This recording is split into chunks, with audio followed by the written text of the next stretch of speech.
नमस्कार प्रणाम। हम रउआ सबके छोट भाई सिंगर लक्की राजा और बताते हुए रउआ सबसे बड़ा खुशी होता कि हमार बहुत ही प्यारा मित्र हमार भाई सोनू शर्मा जी के एगो चैनल बटे जौन चैनल के नाम है सोनू शिवानी ऑफिशियल।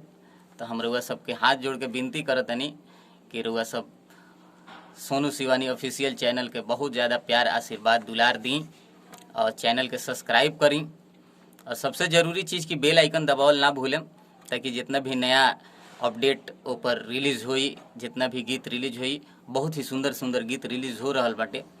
तो हम चाहें कि सोनू शिवानी ऑफिशियल चैनल के रउआ सब सब्सक्राइब करके बेल आइकन दबा दी ताकि जितना भी नया अपडेट चढ़े रउआ तक सबसे पहले मिले और रउआ सबसे पहले सुन के वो गीत के आनंद उठा सकें। हाँ, और कमेंट में जरूर बताएं गीत रउआ सबके कैसन लागता। तो हम चाहें कि सोनू शिवानी ऑफिशियल चैनल के रउआ सब सब्सक्राइब करी और प्यार आशीर्वाद बनैले रखी।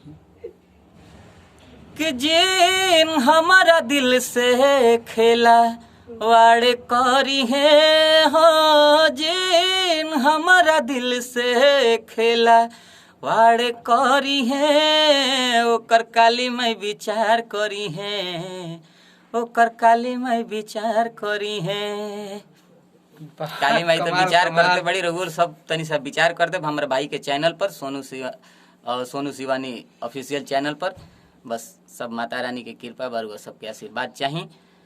नमस्कार प्रणाम। अपना सिवान जिला के शान सिंगर लक्की राजा हमारा शान है हमार। जय हो जय हो।